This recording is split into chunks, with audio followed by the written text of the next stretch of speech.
Hi, I'm Joe Graydon. And I'm Terry Graydon. This podcast of the People's Pharmacy is brought to you by Squatty Potty Toilet Stools. They create healthy toilet posture for fast, easy elimination. Learn more about toilet posture and health at squattypotty.com. That's SQUATTYPOTTY.com.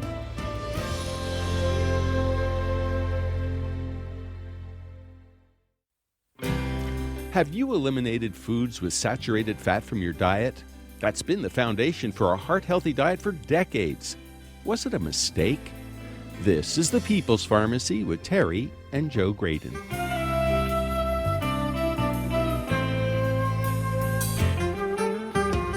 Recent research has thrown U.S. dietary guidelines into question. We've all been told to restrict saturated fat, cholesterol, and salt. But how strong was the evidence to support these recommendations? Maybe it's time we all turned back the kitchen clock and started eating like our ancestors. Comfort food can be healthy. Who doesn't love a bowl of hot homemade soup?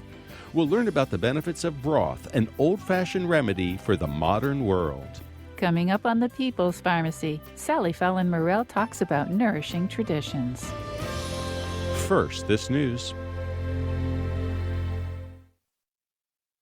In the People's Pharmacy Health headlines, there will soon be new guidelines for America's dietary habits, and there may be a few changes from the old ones. Reports from the advisory committee that will make recommendations to the Departments of Agriculture as well as Health and Human Services suggest that we will still be urged to eat lots of vegetables and fruits, but no longer will we be admonished to stay away from foods containing cholesterol. Apparently, the amount and type of cholesterol in our bloodstreams is due to many more factors than whether we ate an egg for breakfast or a steak for dinner. The previous guidelines issued 5 years ago warned Americans to keep their daily cholesterol intake no higher than what's found in a single egg yolk. Recommendations on salt may also be revised.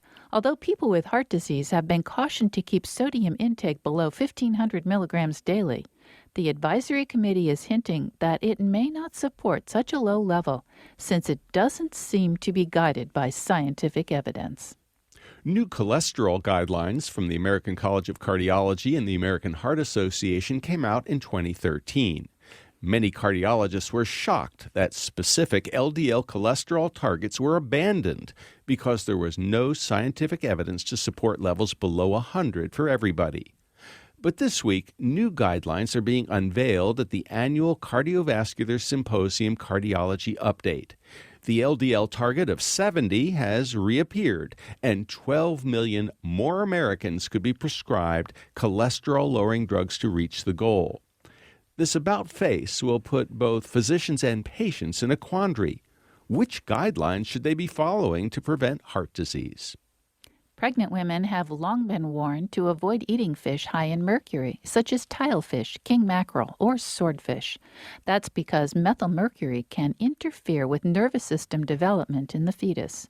A new study shows that even women who are not pregnant have a reason to avoid high mercury fish.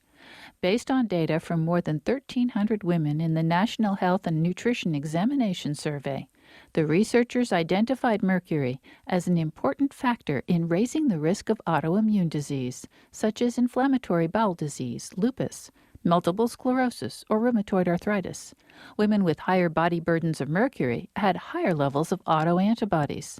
Although autoantibodies may sometimes appear without an autoimmune disease, there is a correlation. Sometimes autoantibodies become elevated, and years later, the autoimmune disease becomes apparent. Around 50 million Americans have an autoimmune disease, and the majority are women. The most alarming finding of the study is that autoantibodies begin to rise, even at levels of mercury that have been considered safe up until now. Children with low levels of vitamin D may grow up to be adults with atherosclerotic plaque clogging their arteries, according to a 25-year-long study from Finland. More than 2,000 children were enrolled in the study in 1980, then re-examined in 2007 when they ranged in age from 30 to 45 years old. In 2007, ultrasound was used to measure the thickness of the carotid artery wall. Kids who had the lowest blood levels of 25-hydroxy vitamin D in 1980 were most likely to be adults with thickened carotid artery walls. The researchers point out that this is a correlation and should not be used to infer causation. More studies will be needed for that. Still, it suggests that steps should be taken to make sure youngsters are getting enough vitamin D. Poor sleep is a major problem in today's world, with nearly 30% of adults sleeping less than 6 hours a night. But according to French researchers, the solution is simple: take a nap.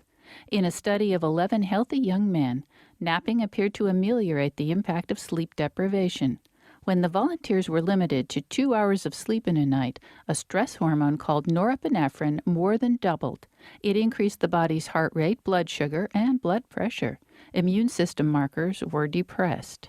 Taking a 30-minute nap restored the immune system markers to normal and kept norepinephrine levels within the normal range. Napping may be a surprisingly helpful way to counteract the damages of sleep deprivation or shift work. And that's the health news from the People's Pharmacy this week.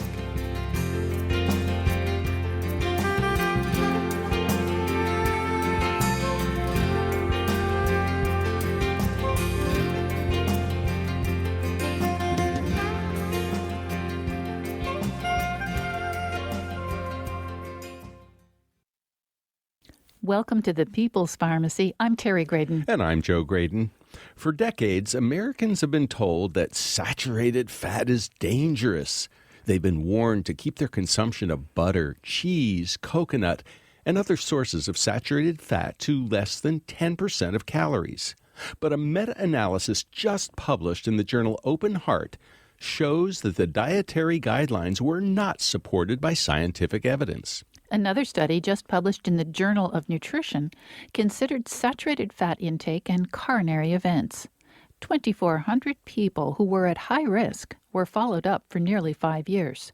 The researchers could find no association between fat consumption and the risk of heart attacks or death. Is it wrong to continue to vilify saturated fat?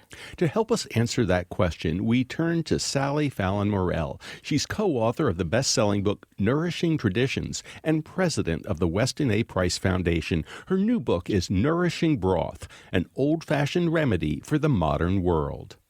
Welcome to the People's Pharmacy, Sally. Thank you for having me. It's always a pleasure to be on your show. And it's always wonderful to have you back.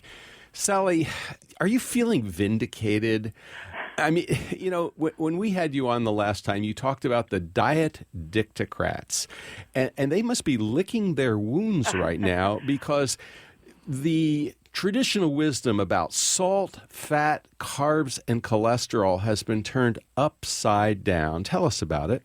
Well, yes, I guess I should feel a little vindicated because of all the articles recently about butter and how animal fats and saturated fats are not the villain that we thought they were. And this was one of the themes of my book, Nourishing Traditions, that we need to get back to these fats, that they supply really crucial things in the human diet. What's come out about salt is interesting as well, because in my book I did say eat as much salt as your body tells you you need. And we now are finding that salt is really critical. Just one particular study that I thought was fascinating, they put people on a virtually no-salt diet, and all of these subjects in this study within 1 week, that's within 7 days, developed insulin resistance. Anyway, we need salt. We need at least a teaspoon and a half per day to satisfy our requirements for sodium and chloride. The government has been agitating for half that amount, 3/4 of a teaspoon. But we're getting what we need in our diet, and we have to remember that 100 years ago, the amount of salt people ate was double. It was about 3 teaspoons per day. So we actually don't eat as much salt as we used to. People have a hard time wrapping their minds around the idea that too little salt can be dangerous. Could you expand on that? Well, we need salt. The whole biochemistry of our cells is based on salt. In order to have different electrical potential inside and outside the cell. That salt is involved with that. We need the chloride in salt to make hydrochloric acid so we can digest meat, and we need the sodium in salt to activate enzymes that we need to digest carbohydrates. So salt is essential for digestion, and that's why we have a salt taste in our mouth. That taste is saying, please put salt on your food because you need that salt to digest your food. Now, you said a moment ago that fat also is important. And when I go to the supermarket and I look at the yogurts, there are so many low-fat, no-fat yogurts, which quite candidly do not taste very good. Okay. And you have to look to find the full-fat yogurt, which actually, the Greek style, tastes fabulous. And, of course, what is just, what's the fastest-growing product in the supermarket is Greek yogurt. I think people are a little bit tired of being told they have to embark on this path of renunciation their entire life to have a healthy diet. And we have a taste for fat, we have a craving for fat. That's because our bodies are wiser than the diet dictocrats, and our bodies are telling us you need those fats.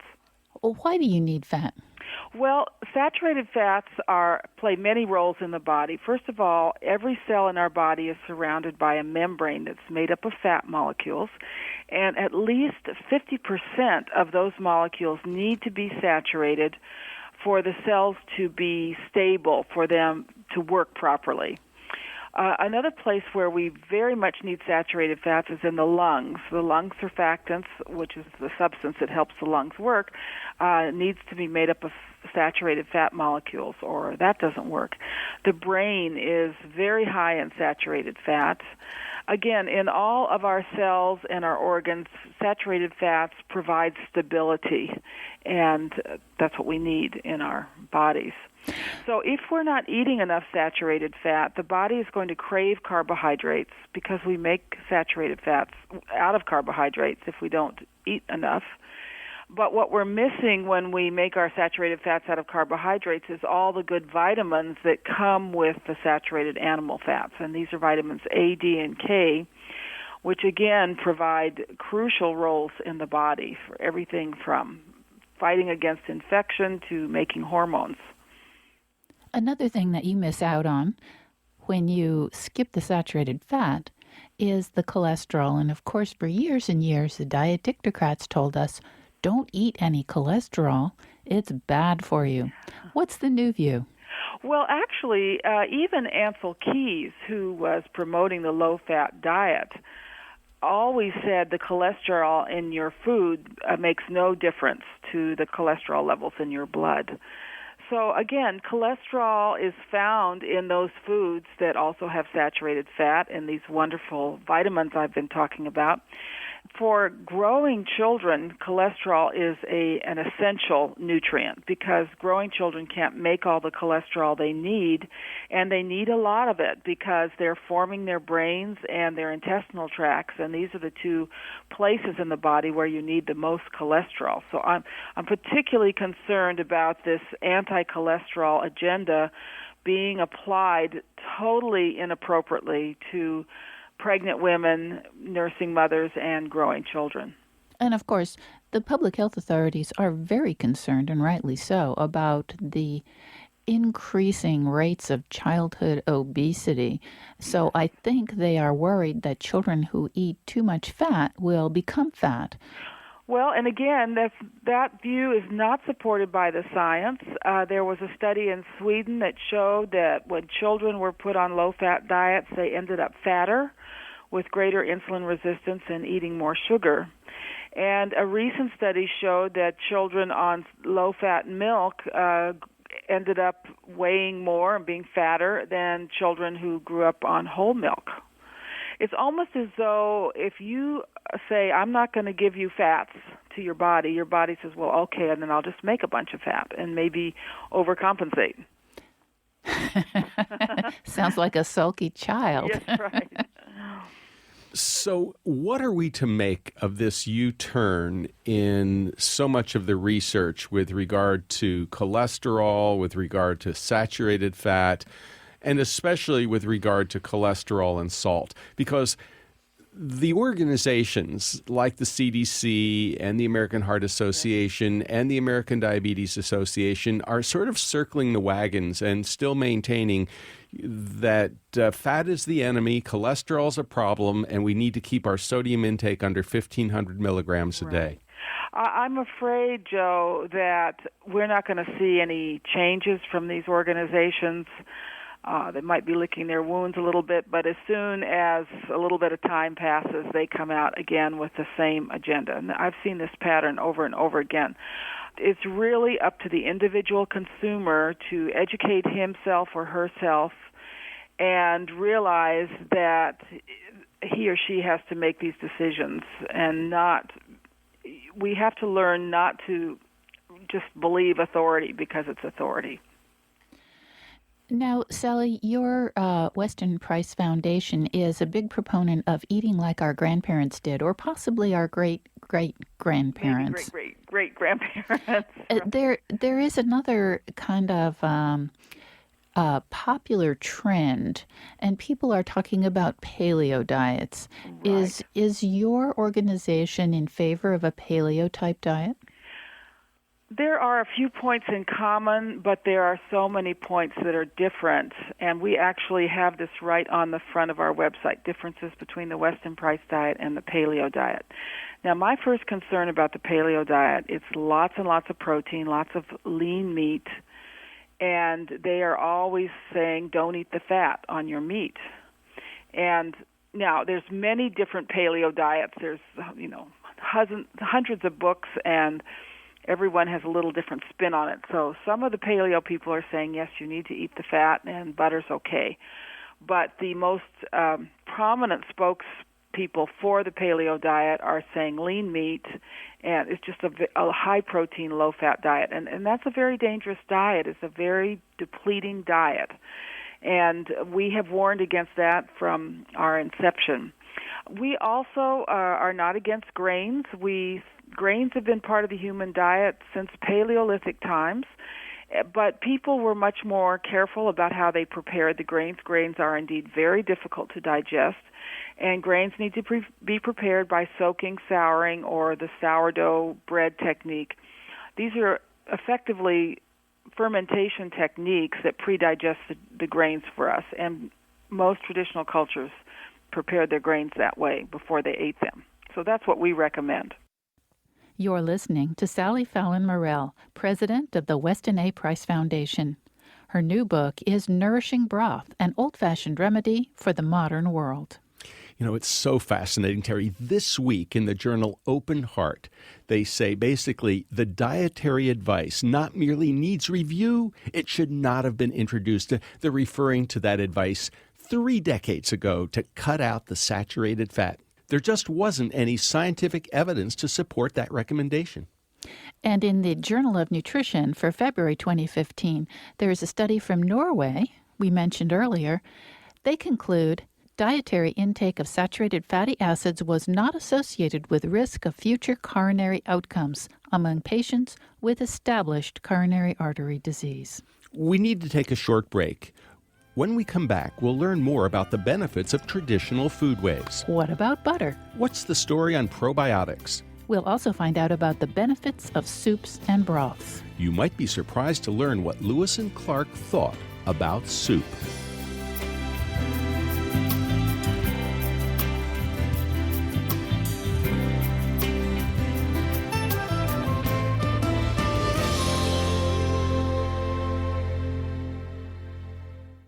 You're listening to The People's Pharmacy with Joe and Terry Graydon. If you like the information you hear when you listen to The People's Pharmacy, you may also enjoy our book published by National Geographic. It's The People's Pharmacy Quick and Handy Home Remedies, available online at peoplespharmacy.com or at your favorite bookstore.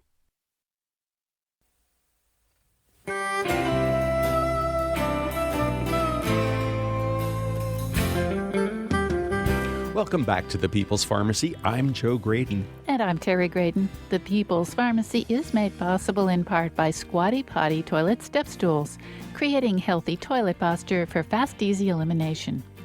More information about how toilet posture affects your health at squattypotty.com. and by Redix Industries, makers of utterly smooth creams and lotions that deeply moisturize to make dry skin feel soft and smooth. The number's 800-345-7339, online at uttercream.com. If you'd like to order a CD of this show, you can call 800-732-2334. This is show number 981. That number again, 800-732-2334, or find it online at peoplespharmacy.com. Today on the People's Pharmacy, we're talking about why people should go back to eating like our great-great-grandparents. Our guest is Sally Fallon Morell. She's co-author of the best-selling book Nourishing Traditions and president of the Weston A. Price Foundation. Her new book is Nourishing Broth, an old-fashioned remedy for the modern world. Sally Fallon Morell, as president of the Weston Price Foundation, I wonder if you could tell us just a little bit about what your foundation does and why. Well, thank you, Terry. The foundation was set up to provide accurate information about nutrition, diet and nutrition, and to show the scientific validation of traditional foodways. We publish a journal that comes out quarterly, and the front part of the journal is usually scientific articles on nutrition showing just that. For example, showing the need for saturated fats, or showing the roles of vitamin A in the diet. That's the type of themes that we look at. And then the back part of the journal is much more practical, articles on cooking, farming, legislation, new technologies that have to do with food and lifestyle. So we definitely reach out both to the scientist and the practitioner and also to the layman. There has been a sea change, I think, in the last decade or two, where people have really taken to the idea of shopping locally at their farmers market, and also this idea of having some concerns about factory farming, and especially the ways in which foods are raised, the kind of soil, for example, and the use of fertilizers and pesticides. And the treatment of animals, too. I think this is a big concern. And you're absolutely right, Joe. I think you've put your finger on the two greatest phenomena in food. The farmers' markets are just increasing exponentially. The number of small farms is growing, which I think is wonderful. And the concerns about industrial food, and especially in the industrial animal production, are growing. And that definitely drives people to farmers markets and buying directly from farmers. And that's one of the things the Weston A. Price Foundation does. We have over 500 local chapters worldwide, and each chapter keeps a local food resource list. So if, just say, you live in Waldorf, Maryland, and you are looking for pastured eggs or pastured meats or sourdough bread or raw milk, then you would call your local chapter leader, and they'll provide you with the list of resources. Now, you talk a lot about what our great-great-grandparents were eating and how they were preparing their food. Why is that so important, and what would it look like if we could go back in time in our little time machine? What would we be discovering? Well, I think, first of all, we'd be discovering a diet that really tastes good, that there's nothing that you have to renounce to eat this diet. It would be rich in fats. It would be rich in dairy fats in particular in the United States. Americans were known for putting butter on just everything. They ate almost 20 pounds of butter per person per year in 1900. So it would be a very rich, buttery diet. There'd be lots of cream, eggs in the diet. We ate 3 times more eggs in 1900 than we do today. There would be meat of various types, probably more variety than we see today. Less chicken, more duck, goose, and turkey, beef, lamb, and pork. Probably you have to go back a little bit further than that to get the sourdough breads that we find typically of all European cultures. They would also be eating what we call lacto-fermented foods. These are naturally fermented things like cabbage for sauerkraut or cucumbers for pickles, and in that way they were getting lots of good bacteria for their digestive tracts and lots of enzymes that help them digest their food. Now, Sally, you mentioned that people were eating 3 times more butter in 1900, but weren't they also having more heart attacks at a younger age? Absolutely the opposite. Heart disease was a fraction of what it is today. And the type of heart disease that people got was usually a consequence of a severe case of typhoid fever, which weakened the heart. So it was usually a slow decline in the heart, like congestive heart failure, that type of thing. It wasn't the sudden heart attack that we're seeing today. That was first described in the 1920s. And the actual increase in heart disease exactly parallels the increase in the use of vegetable oils, what I call industrial seed oils, and a decline in the use of animal fats. Now, you mentioned one thing that's quite fascinating. Here were our grandparents, great-grandparents, great-great-grandparents eating a lot of foods that had pre or probiotics in them. Yes. And they didn't have any courses in this sort of thing. And now it's like super popular. You can go to the pharmacy and buy pills that have, in fact, a lot of probiotics and a certain number of bacteria. And, you got to keep them refrigerated. Our great-great-grandparents would have laughed at the idea of swallowing pills because they were getting their probiotics in their food. So the use of these probiotic fermented foods is really universal. It's found in Africa, and it was found in Europe in Roman times. It's found in Asia. This is a universal practice and here is the wonderful thing, that we are showing the scientific validation of this practice with all the new work on the importance of good bacteria in the intestinal tract. Well, and I think part of the driver for using fermented foods in the past was to get that special flavor.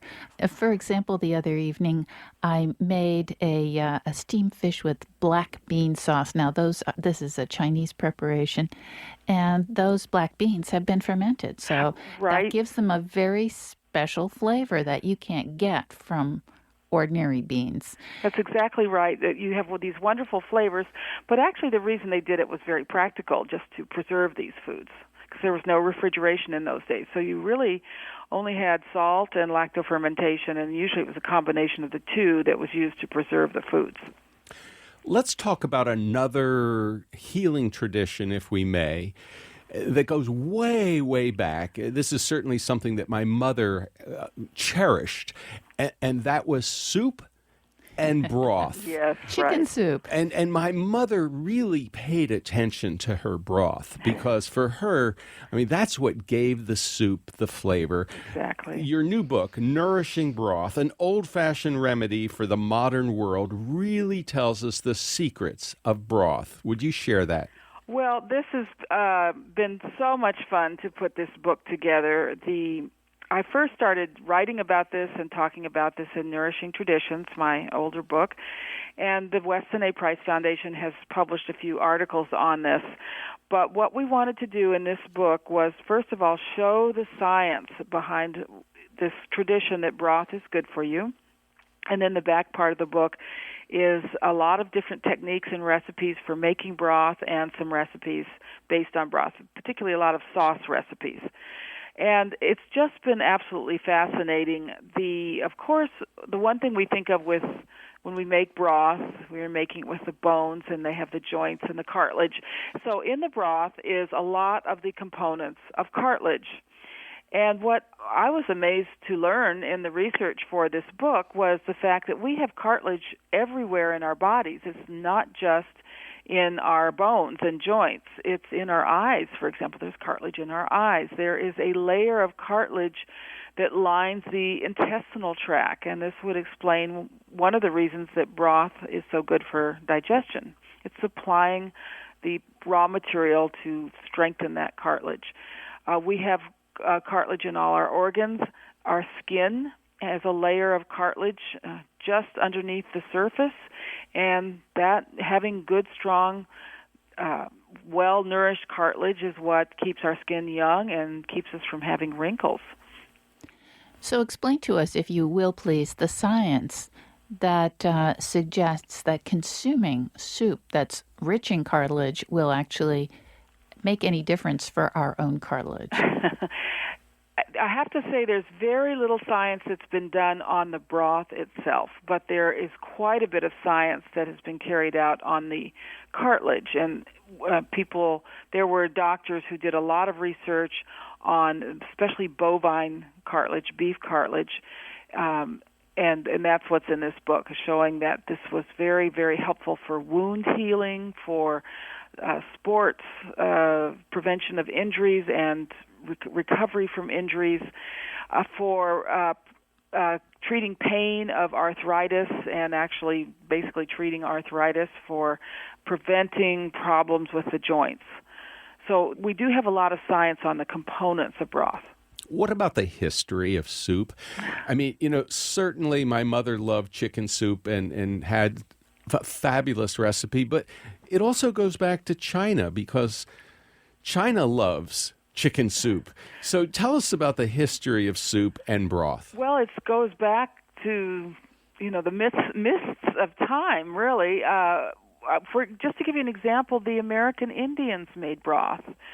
They cooked bones in pitch-lined baskets by adding hot rocks to the bones in the water, and they considered it better to drink broth than water. As you say, the Asian cultures, broth is an integral part of the Asian diet, and in a traditional Asian diet, they'll have broth with every meal. And I like to point out that all of the heads and feet from Tyson's chicken and Perdue chicken are exported to China. They have a very great demand for chicken heads and chicken feet for making broth, and these are the most gelatinous parts of the chicken. Sally, we were fascinated to read in Nourishing Broth that the idea of making broth somehow portable, so you just add water, really goes back a lot longer than we might have anticipated. And in fact, you say that Lewis and Clark overspent on their dried soup line item.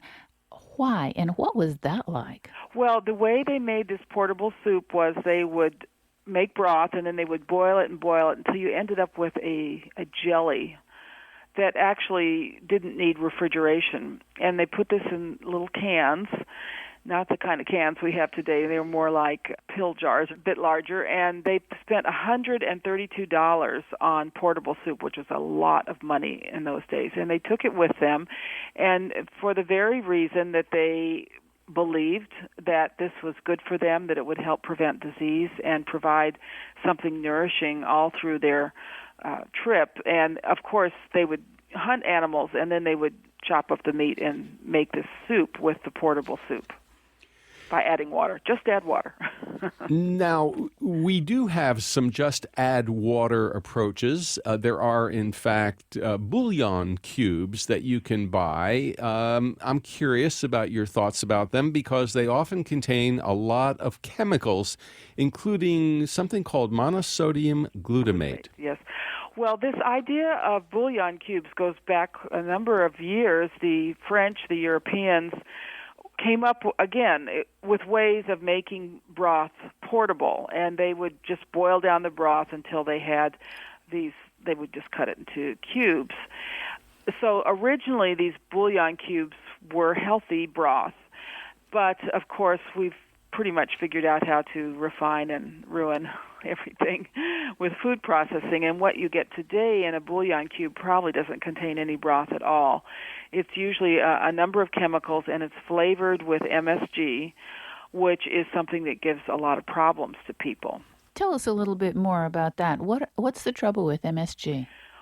Well, it is a neurotoxin for many people. It does pass the blood-brain barrier where we have receptors for glutamate. Glutamic acid is an essential amino acid, but something about the fake glutamic acid is very excitatory to the nerves, and the body does not seem to be able to handle this to complete the excitation process properly with the MSG. And it has been associated with a lot of nervous disorders. Some people, pass out when they eat MSG. Even neurological decline like Alzheimer's, there is a suspicion that MSG is a factor here. Now, you also mentioned in the book that MSG is used to fatten laboratory animals. This is the really shocking thing. If you go on to Medline and do a search, just put in MSG-induced obesity, you'll find a lot of articles because in the laboratory, it's very difficult to make a rat or a mouse or a guinea pig, whatever they're using, obese because they just don't overeat. But if you give them MSG, they will become obese, and that's how they have the obese animals to study obesity. Now, since the late 1950s, we have seen a huge increase. Well, the late 1950s was when MSG was introduced into the food supply. And, of course, we've seen the obesity rates climb ever since then. And I really think we need to be asking this question, is the MSG in our food a factor in this obesity epidemic? So between the MSG, the carbohydrates, and the sugar, and the high fructose corn syrup, it seems like we've been setting ourselves up for problems. And what is the solution? The solution is to go back to real food. We say this to all our moms. There really is no other way but to cook your children's food yourselves and to learn to make broth because that's what will make you into a wonderful cook, and it's such a nourishing and nutritious food for your children to grow up with. I think it's worth pointing out that it's not very difficult to make broth. It really is quite simple, and we have included everything from the simplest possible recipe done in a slow cooker to the more, gourmet culinary technique types of making broth. You're listening to Sally Fallon Morell. She's president of the Weston A. Price Foundation. She's co-author of Nourishing Traditions, and her new book is Nourishing Broth, an old-fashioned remedy for the modern world. When my mother made chicken soup, it was so gelatinous. It would be in the fridge and, it just would shake. Absolutely. That's what a good soup that's been made with actual bones will do. And then when you warmed it up, it just was so delicious and so tasty. I mean, your mother was actually a master of chicken soup, and she was kind enough to teach me how. She liked a lot of garlic in there and lots of vegetables, including parsnips, if I'm not mistaken. Right, which gives it a kind of a sweet taste. Yeah, just amazing. And, in Mexico, when we lived out in the village, the old women would get dibs on the chicken feet that were put in the broth to make it taste better because they thought that was the tastiest part of the chicken. We need to take a short break, but when we come back, we're going to learn more about the health benefits of broth. Have you ever eaten aspic? It shakes just like that cold soup Joe was talking about. We'll find out what it is and what role it can play in a healthy diet. Soup is often comfort food. Stay tuned while we talk about tortilla soup, miso soup, and the food wisdom of our ancestors.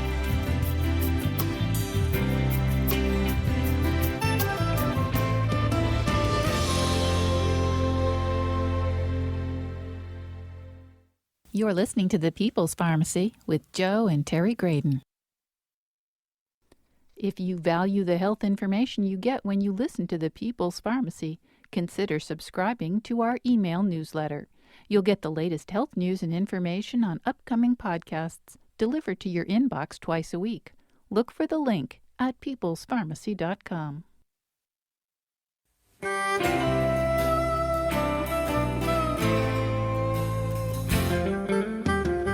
Welcome back to the People's Pharmacy. I'm Joe Graydon. And I'm Terry Graydon. The People's Pharmacy is brought to you in part by Squatty Potty Toilet Step Stools, creating healthy toilet posture for fast, easy elimination. More information about how toilet posture affects your health at squattypotty.com. And by Redix Industries, makers of utterly smooth foot cream with shea butter, helping dry, cracked feet feel soft and smooth. The number's 800-345-7339, online at uttercream.com. If you'd like to order a CD of today's show or any other People's Pharmacy broadcast, you can call 800-732-2334. Today's show is number 981. That number again, 800-732-2334. Or you can find it online at peoplespharmacy.com. Today we're talking about the value of real food. There's a reason why soup is so popular worldwide. Any list of comfort foods will almost inevitably include some type of soup, whether it's chicken noodle or mushroom barley. And the best soups are made from scratch, the old-fashioned way. We're talking with Sally Fallon Morell, co-author of the best-selling book Nourishing Traditions and president of the Weston A. Price Foundation. Her new book is Nourishing Broth, an old-fashioned remedy for the modern world. Sally, I wonder if you can summarize. I know you wrote a whole book about it, but can you summarize, please, the health benefits of consuming broth? Well, first and foremost, the broth nourishes our cartilage. And as we said, we have cartilage everywhere in the body, but particularly in the bones. And it's a wonderful habit to keep your cartilage in good health and good shape right into old age. And that means, helping prevent arthritis and pain and joint degeneration and so forth. But there's a lot more other things about broth that even surprised us, the researchers, when we did this book. Broth, for reasons not entirely understood, is wonderful for the digestion. We know that it nourishes the layer of cartilage in the gut, but it also seems to nourish the cells that actually line the gut. The glutamic acid seems to be play a very important role in digestion. So, that's a tradition that broth helps digestion, and there's a lot of science to support that. Then there's the tradition that broth is good for infection. And in fact, there's one particular amino acid in broth called glycine, which supports the liver's detoxification processes. So we have the science there as well. What absolutely astounded me, though, was what we discovered about the role of glycine for mental health. And glycine balances the amino acids that are in meat, particularly methionine, and regulates the levels of dopamine in the body. And if we have too much dopamine, we're high-strung and flighty and can't concentrate. If we have too little dopamine, we are sort of flat and depressed. And what broth does when we eat it with animal foods like meat or chicken, whatever, it gives us very nice medium levels of dopamine, which is what we need for a good mental attitude and just mental stability. Really is what the broth encourages. I'd like to go back to the idea of infection for a moment, because we have certainly heard over the decades that chicken soup is Jewish penicillin. Right, and it's almost got a mystical status. It almost does, but if we go to China, we discover that not only are they revering chicken soup, but they're also putting some herbs and things into their chicken soup that might have immune-stimulating power. Can you tell us a little bit more? Yes, and that's not something we really got into in the book, although we did provide some recipes for broth with herbs. But for sure, the combination of this wonderful gelatinous broth with certain herbs that support the immune system and help fight infection, it would be unbeatable, really. Well, astragalus comes to mind. Yes. That has been used for probably centuries, if not longer. Yes, right. Any kind of herb you could put in broth. You could put chamomile in broth and expect to sleep well, Now, when you talk about broth, you're talking about a solution in which bones of some sort have been simmered. Yes, cooked. And presumably other flavoring agents like onions and carrots in some cases. In other cases, there'll be different flavoring agents. Right. Turmeric, by the way, is a lovely thing to put in broth, too. Oh, I'll bet it makes gives it a beautiful color. Yeah. And you say bones, they need to be the bones with cartilage. So that would be the tailbone, backbone, the knuckles. And then chicken bones, of course, have lots of cartilage, and the chicken skin. And, of course, we've been told not to eat the skin, but the skin is loaded with cartilage and glycine and would be a good thing to include in the broth. So give us the pardon the pun, bare bones approach to making broth. I mean, what is the secret to great broth? Well, the secret is having the right kind of bones and enough bones in relation to the water to get something that gels, so that when you refrigerate it, it's jelly-like. It jiggles, but it's solid. And I'll just give you the way I do it. I have done it many different ways, but now this is kind of the routine I've fallen into. Every time we eat chicken, I save the bones in a Ziploc bag in the freezer. And I also buy chicken heads and feet from a local farm, and save those. So when I have enough bones to fill up a slow cooker right to the top, there'll be lots of air spaces in there, of course. That's when I put them in the slow cooker. I fill it up with water. I add a splash of vinegar and an onion cut up and strewn over the top. And that is it. It's very simple. Then you just turn it on low and let it simmer overnight, and you have a beautiful broth the next morning. So you don't put any salt in? I don't put salt in broth. Broth is going to naturally be salty, and you add the salt when you've made your soup. One of the reasons you don't want to add salt to broth is because a lot of times you're using it to make a reduction sauce or a gravy that you're boiling down, and you can end up with something that's too salty. Uh-huh. So always add salt at the end. Now, you mentioned jelly-like, and that brings to mind aspics. Can you tell me, for our listeners who've never heard of aspics, what they are and why you included them in the book? This was a really fun part of the book. So I think most of us we certainly remember Jell-O. But before Jell-O came along, people made aspics, either using powdered gelatin, unsweetened powdered gelatin, and that's been around since about the mid-1800s. Or before that, they just used a really gelatinous broth. So I thought it would be fun to kind of resurrect this making of aspics. And with a very dear friend, we developed some recipes for aspic that use broth rather than gelatin, although we do add some gelatin if the broth, if it doesn't gel enough. But the broth is in these recipes. So we started with tomato aspic, of course, which is surprisingly refreshing. A really nice dish in the summer. And then we came up with some jellied consommé, which was used for the sick in years gone by. We came up with the jellied pig's feet. And then we developed some with fruit that were just delicious. The strawberry aspic, there's an apple aspic, and they were just a lot of fun to do. Sally, when Terry and I were first dating, we went to visit her parents in Reading, Pennsylvania, Yes. Uh-huh. and we went out to dinner, and Terry picked a restaurant. It was actually called Joe's. It was Joe's Grill, I think.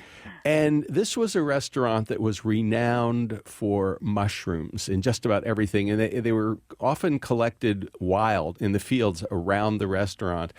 And I remember we had mushroom soup, and it was probably the best mushroom soup I have ever had in my life. And you have a recipe for cream of mushroom soup. I wonder if you could tell us about it, and tell us a little bit about the mushrooms that you recognize as being especially helpful, because I think a lot of people have never heard of, things like baby bella or cremini, if I've even pronounced that correctly. So share with our listeners this cream of mushroom soup idea. Well, the basis of the soup is broth, of course. You use the mushrooms that you have available, and yes, it's nice to choose the mushrooms that are not so familiar to people, like the cremini, like the morel mushrooms. And certainly every mushroom would have a different quality, a different taste, and probably a different nutrient profile. What our ancestors did was dry the mushrooms, and when they picked them in the summer, so they would have them through the winter to make mushroom soup. And, of course, the cream is a really important part of that soup. Yeah, I can imagine the cardiologists just shaking their heads in amazement, because you include a stick of butter, in addition, of course, to the onion and to the homemade chicken or beef stock. You add leeks, a cup of white wine, and then heavy cream. That's right. And not to mention the chopped chives. It sounds delicious. Well, mushroom soup is one of those culinary wonders that leaves you feeling so satisfied. There's something wonderful about that combination, for sure. Well, speaking of satisfied, we hear a lot about comfort foods. And for me, growing up, soup was comfort food, in particular, barley soup. I mean, that was my mom's forte. Or even better, mushroom barley soup. Yes, right. That was perfect. And on a cold winter day, that was comfort. These foods were truly nourishing, and when we became enamored of processed convenient foods, of course, the industry was ready to provide them with canned and dehydrated soups. And the key thing that these lack is the broth, the real broth, the gelatinous broth. They imitate this with thickeners and fillers and flavorings. Sally, you've got some other wonderful recipes here. One for tortilla soup, which is actually one of our favorites since we spent time in Mexico. And the Mexicans, of course, are famous for their caldos, the chicken broth. Mm-hmm. And there's a great recipe in the book for what's called twice-cooked caldo, which is a double-cooked broth. Why would you double cook it? This is interesting. We find this also in European cuisines.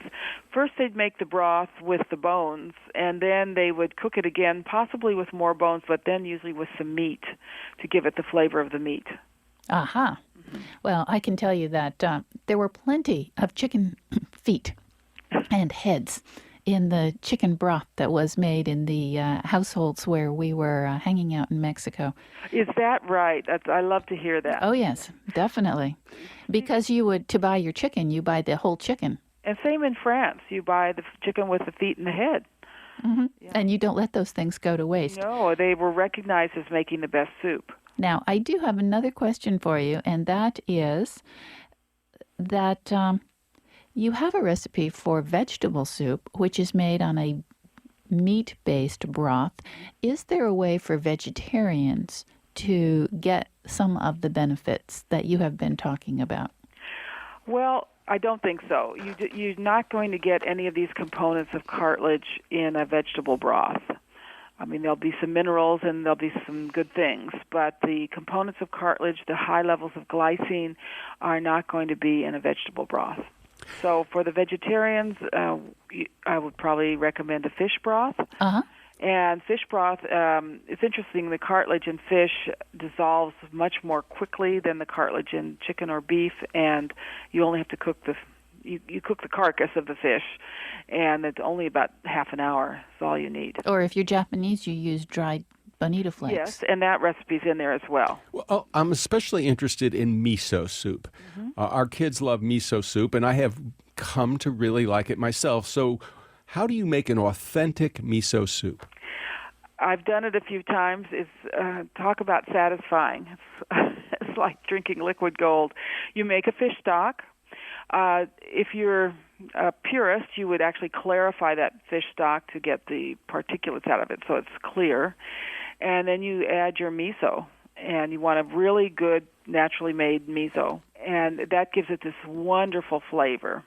And, of course, fish broth is particularly supportive of thyroid function.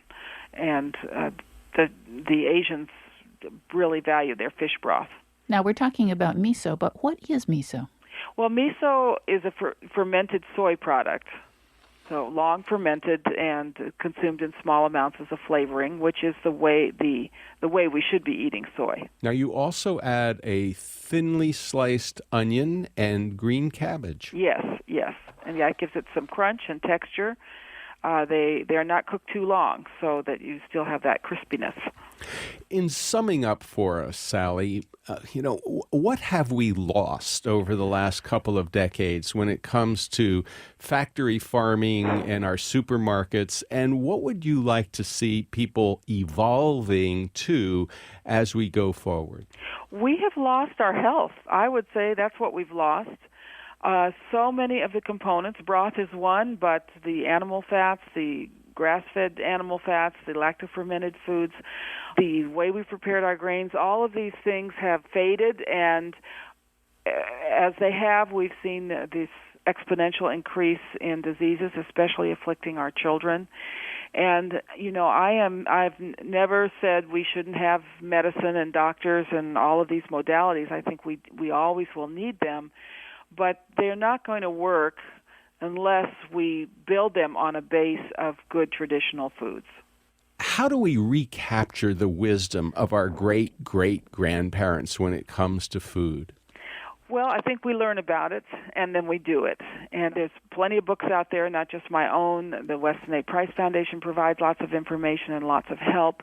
And I really think we just then need to make that crucial step and get back into the kitchens. Sally Fallon Morrell, thank you so much for talking with us on the People's Pharmacy today. Well, it's a pleasure, and we will have a website, nourishingbroth.com. You've been listening to Sally Fallon Morrell. She's co-author of the best-selling book Nourishing Traditions and president of the Weston A. Price Foundation. Her new book is Nourishing Broth, an old-fashioned remedy for the modern world. We'll link to Sally's website from peoplespharmacy.com.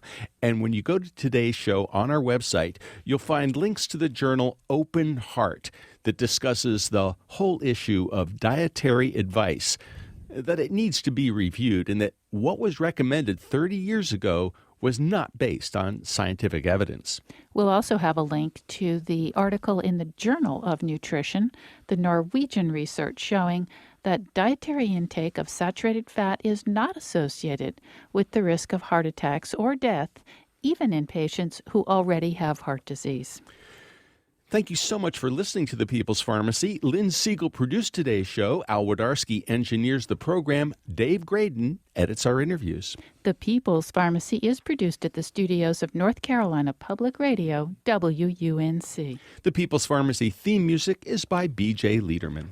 The People's Pharmacy is made possible by Red X Industries, makers of utterly smooth Extra Care 20 cream with 20% urea for extra skin protection. 800-345-7339, online at uttercream.com. To order a CD of today's show or any People's Pharmacy broadcast, you can call 800-732-2334. Today's show is number 981. You can also find it on our website, peoplespharmacy.com. When you visit the site, check out prescription drugs, herbal medicines, and home remedies. And especially, share your own experience and your thoughts on today's show.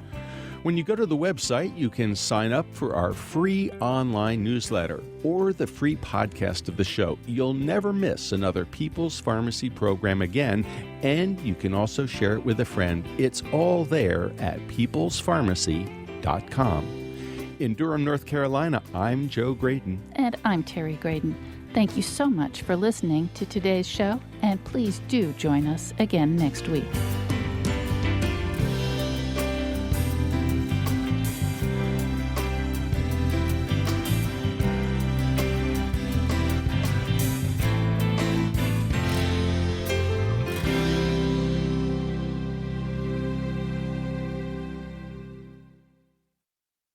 We hope you enjoyed this podcast. If so, please consider taking a minute to write a review on iTunes. And thanks for listening to The People's Pharmacy.